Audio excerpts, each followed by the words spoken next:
స్నానం చేసి మీకు దగ్గరలో మందార చెట్టు ఎక్కడుందో అక్కడికి వెళ్ళండి. ఆ మందార చెట్టు ఆకులు 108 తెచ్చుకోండి. 108 తెచ్చుకోవడం సాధ్యం కాదండి అని భావించేవాళ్ళు కనీసం 21 మందార ఆకులైనా తెచ్చుకోండి.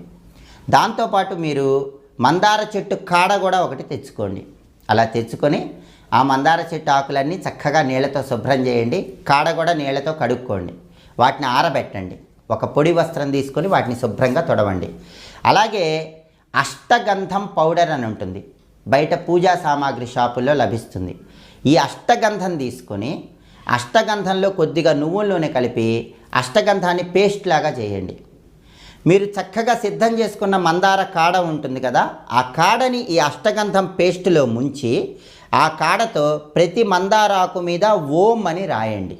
మీరు 108 ఆకులు తెచ్చుకుంటే 108 ఆకుల మీద ఓం అని రాయండి. 21 ఆకులు తెచ్చుకుంటే 21 ఆకుల మీద ఓం అని